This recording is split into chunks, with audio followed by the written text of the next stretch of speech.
Hello बच्चों। तो पहले क्वेश्चन पढ़ते हैं कि a current of 2.68 ampere is passed for 1 hour through an aqua solution of CuSO4 using copper electrodes. Select the correct statement from the following. तो यहाँ पे 4 स्टेटमेंट्स दिए गए हैं। पहले हम देखते हैं कि इस क्वेश्चन को सॉल्व करने के लिए हमको जो की कॉन्सेप्ट चाहिए वो क्या है।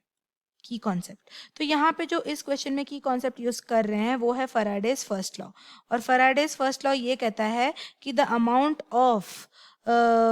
amount of substance deposited on the electrode is directly proportional to the charge that is passed through the electrolyte। यानी कि हमारा जो अमाउंट ऑफ सब्सटेंस जमा होने वाला है इलेक्ट्रोड के ऊपर वो डायरेक्टली प्रोपोर्शनल है चार्ज से, कि कितना चार्ज पास किया गया उस इलेक्ट्रोलाइट में।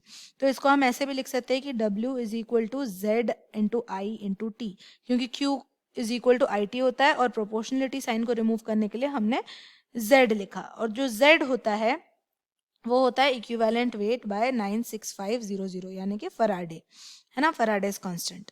अब इसी चीज को यूज करके हमको निकालना है हमारा आंसर। तो यहाँ पे हम देखेंगे कि जो वेट ऑफ कॉपर कितना डिपॉजिट हो रहा है, कॉपर कहाँ से, कॉपर 2+ से कॉपर में जा रहा है बाय गेनिंग 2 इलेक्ट्रॉन्स, राइट। तो W is equal to Z, equivalent weight अगर हम देखेंगे तो कॉपर का हो जाएगा 63.5 बाय 2, क्योंकि नंबर ऑफ इलेक्ट्रॉन्स 2 इन्वॉल्व है। तो 2 इंटू 96500 इंटू आई दिया गया है 2.68 एम्पियर इंटू आवर, हमारा टाइम दिया गया है 1 आवर, जो कि हम लिख सकते हैं 3600 सेकेंड्स।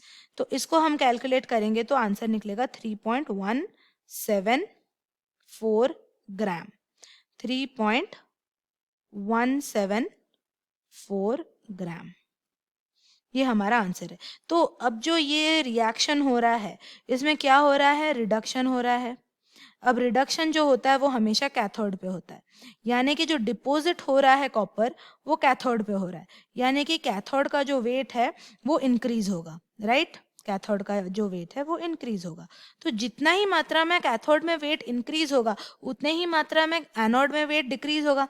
यानी कि हम कह सकते हैं कि 3.174 ग्राम का मास जो है वो एनोड में डिक्रीज हो रहा है, वहां से निकल रहा है, तभी तो आके वो कैथोड पे लग रहा है ना। तो हम यहाँ पे कह सकते हैं कि ऑप्शन ए करेक्ट है, increase in the mass of cathode by 3.174 gram. और ऑप्शन बी भी करेक्ट है, क्योंकि डिक्रीज भी हो रहा है एनोड पे उसी सेम मात्रा में। तो option A and B both are the solution to this question. I hope you understand this. Thank you.